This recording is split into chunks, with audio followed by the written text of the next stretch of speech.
Habíamos justamente informado acerca de esta nueva investigación promovida por el Ministerio Público, la sala anticorrupción, la segunda sala anticorrupción del Ministerio Público contra el exalcalde Luis Castañeda por el delito de peculado. Justamente estamos en contacto con su abogado, el doctor Boris Barco, para que nos dé su opinión sobre esta reciente decisión del Ministerio Público. Doctor Barco, ¿cómo está? Buenas noches. Buenas noches, ¿cómo está usted?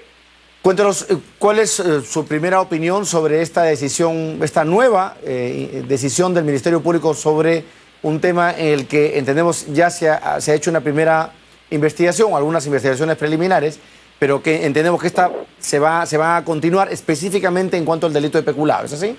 A ver, mire usted, el delito de peculado, por el cual se pretende seguir investigando, doctor Cañar, tiene como sustento en que se habría pagado la bonificación por ser presidente del gobierno regional durante la época de la prohibición que establece la ley 28.212.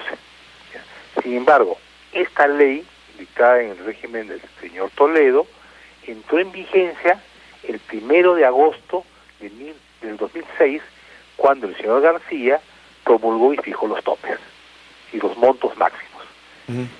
Entonces, ¿qué es durante el tiempo que duró la investigación, que es más o menos del año 2002 hasta la fecha, ha tenido 3 pronunciamientos de los fiscales provinciales, todos en forma unánime, que establece que no se ha cometido ningún delito de peculado doloso. ¿Pero son pronunciamientos a casos diversos de alcaldes o solamente en el caso de Luis Castañeda del Ocio? No, solamente en el caso de Luis Castañeda del Ocio. Ahí vamos. Solo para el señor Castañeda, y lo que está diciendo la fiscal superior, se debe aplicar la ley en forma retroactiva. Es decir, desde el primer día que se dictó, hay que aplicarle la prohibición que entró en vigencia en el 2006. Entonces, si la fiscal hubiese querido ser transparente y honesta, hubiese dispuesto que se investiguen a todos los funcionarios que han ganado, igual, comenzando por el presidente de la República, los primeros ministros, los presidentes de la Corte Suprema, los fiscales supremos. Que excedían los topes que ya se habían fijado. Así es, el tope recién se establece en el 2006. Sin embargo, esta fiscal dice que ese tope también se le aplica desde el año 2004. ¿Cómo lo va a hacer? No lo sé. O sea, es poco consistente el fundamento de la fiscal superior, ¿no? Entonces, lo que estamos viendo es un tema que no reviste mayor análisis. Sin embargo, sí mucha publicidad previa y concurrente a esta resolución por unos diarios que ya son conocidos, diarios 16 me parece, y La Primera. Han ido sacando, digamos, calentando el terreno, ¿no? Ya viene la resolución, hay 2 o 3 artículos que ya se denuncia, ya va a ser denunciado, y hasta que salió el tema. ¿Y cuál es el tema, no? Archivar los temas de asociación ilícita y de cobro de una cantidad irrisoria y limitarlo a que hay peculado doloso por el hecho de haber cobrado una bonificación. Bonificación que no la aprueba él, sino que la aprueba el Pleno del Consejo. Doctor Barco, sí. Una consulta puntualmente. Entonces, ante esta situación, ¿cuál va a ser su reacción? ¿Ustedes van a pedir algún tipo de medida de garantía constitucional, alguna acción de amparo? ¿Qué decisión van a tomar? Estamos estudiando las dos cosas. Uno, porque continuar la investigación y aportar. Ya se han aportado en el expediente 2 informes legales. Uno del doctor Aníbal Quiroga y otro del doctor Tori, que ratifica la legalidad de estos actos. ¿No? Si a pesar de ello la fiscal no entiende, no nos queda más remedio que recurrir a la vía constitucional.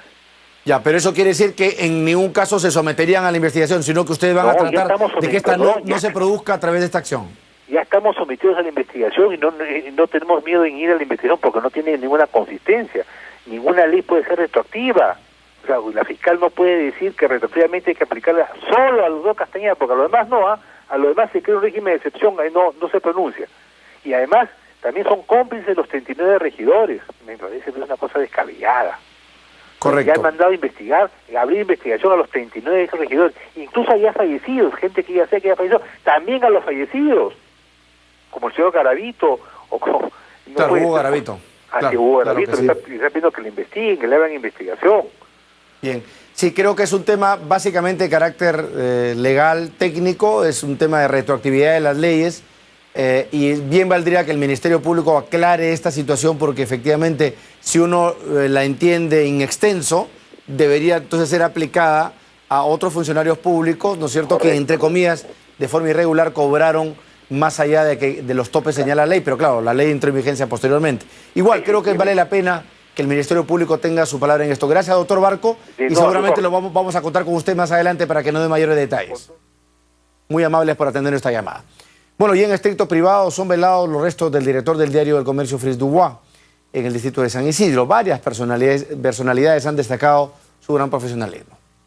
Para la lideresa de Fuerza Popular, Keiko Fujimori, Fritz Dubois fue uno de los artífices de la reforma económica en nuestro país. Y quisiera recordar que Fritz Dubois fue uno de los artífices de la reforma económica, de la revolución económica que se realizó en nuestro país y de la que hoy estamos gozando y estamos viendo estas cifras de crecimiento.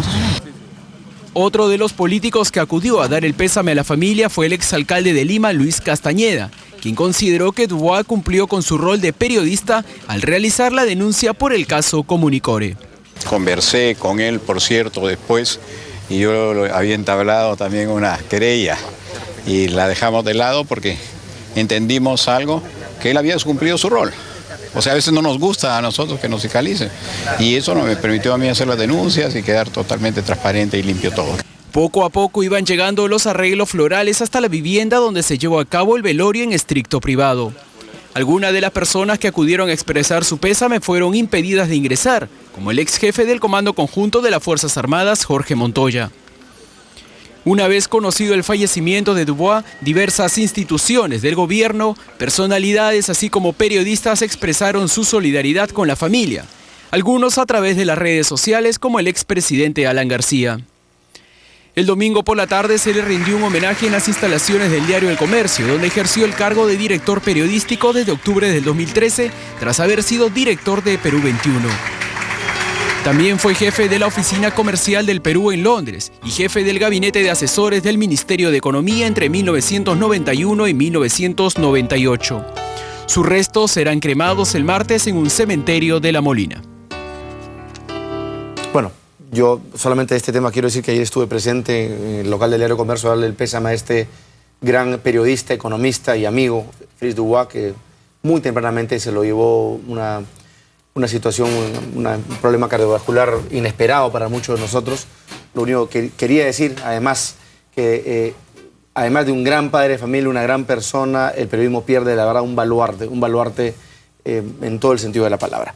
Dejo ese tema ahí, estoy en compañía del general del Ejército Peruano, en retiro, Otto Guigovich, es comandante general del Ejército, porque como ustedes saben, se ha declarado el tema del servicio militar obligatorio inconstitucional en parte por el máximo órgano de control de la Constitución, pero nos queda la duda de qué es lo que sobrevive a la disposición que había sacado el Poder Ejecutivo y qué es lo que ha quedado teóricamente derogado. ¿Cómo está, general? Un gusto, buenas noches. Mario, ¿cómo está? Buenas noches. A ver si usted nos aclara el panorama, porque hay como que una confusión. El propio ministro de Defensa acaba de decir que el sorteo sí se mantiene constitucional, digamos, se salvaguarda el sorteo. Ya no entendemos nada, honestamente. Lo que están declarando inconstitucional es la multa, porque la multa generaba claramente una condición de inequidad, ¿no? Porque quienes podían pagar podían eludir el servicio. O sea, se ha ido por el lado de la discriminación. Claro que sí.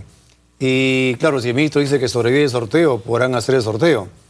Y espero que todo esto sea un proceso de transición, Mario, hacia un sistema moderno, compatible con lo que se requiere en el siglo XXI. Es obviamente, mientras no se tomen decisiones de cambio, tiene que haber este sistema. Requerimos de los conscriptos, los cuarteles no pueden estar vacíos. Pero lo ideal es, a partir de esta experiencia, pues busquemos una solución definitiva.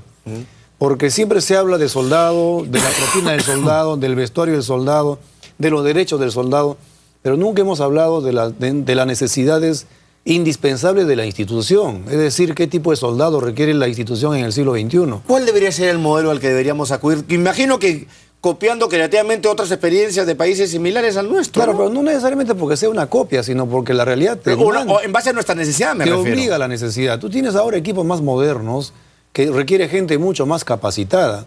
Y si tú traes soldados que van a estar periódicamente por 2 años y luego tienen que irse a su comunidad, se llevan la experiencia y tú vuelves a formar gente y estás en un círculo de formación y licenciamiento, formación y licenciamiento, y no capitaliza lo que inviertes. Eso es una falta de capitalización. Por un lado, y luego, en ese periodo que tú tienes que formar nueva gente, las capacidades operativas descienden. ¿Qué capacidad puede tener una fuerza que tiene este sistema de rotación indefinida? Pocas instituciones rotan tanto personal. Y si tú rotas mucho personal, no tienes una consistencia, no tienes capacidad operativa permanentemente. ¿Cómo debería operar entonces el sistema bajo su...? La propuesta que nosotros hicimos ya hace algunos años y conseguimos una ley, de la ley de tropas profesionales, visaba en el mediano plazo tener 50% de conscriptos y 50% de tropas profesionales que le den continuidad a los procesos, que sean los especialistas que manejen las armas más calificadas y tener un componente de conscriptos. Lógicamente, si tú profesionalizas un segmento, vas a reducir a la mitad la necesidad de captación y va a ser mucho más fácil reunir ese componente.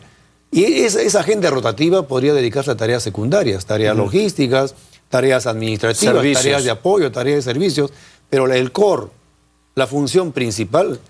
el tema de la profesionalización. Pero para eso hay un prerequisito. Hasta 2. Bueno, yo quiero plata, recursos. Que no tengan propina, que tengan un salario, tengan derechos laborales y luego que tengan un plan de carrera para que sea motivador. Y ahora, te digo una cosa. Ahora, ¿la ley Servir podría aplicarse también para ese caso, general? ¿Cree usted que, digamos, adaptando las necesidades de las Fuerzas Armadas? Hay muchos sistemas que pueden aplicarse, Mario, y eso lo hemos visto en otros países y hay experiencias concretas. Lo que pasa es que muchas veces la tecnología nos está dando pautas que no las seguimos. La tecnología te está diciendo qué tipo de gente debes emplear, pero no lo seguimos. Seguimos aferrados a un modelo que empezó hace más de 150 años y que en su momento fueron muy útiles y tenemos que agradecer a los cientos de miles de conscriptos que pasaron por filas y ayudaron. En la década del 80 y el 90 hemos combatido con ellos, en el CENEPA, en la guerra contra el terrorismo, con soldados que ganaban 25 soles de propina. Ellos fueron los que pusieron el pecho con nosotros para defender el sistema democrático. Pero ya estamos cambiando, pues estamos en otro siglo, hay otras necesidades, otro tipo de amenazas. Estamos viendo lo que pasa. Avanzamos económicamente, pero también avanzan las amenazas. Entonces hay que ser coherente con ello y hay que ver el contexto en el cual se desenvuelve el país para ver qué tipo de fuerza requerimos. Y la fuerza que requerimos hoy día pasa por tener un componente humano mucho más profesional.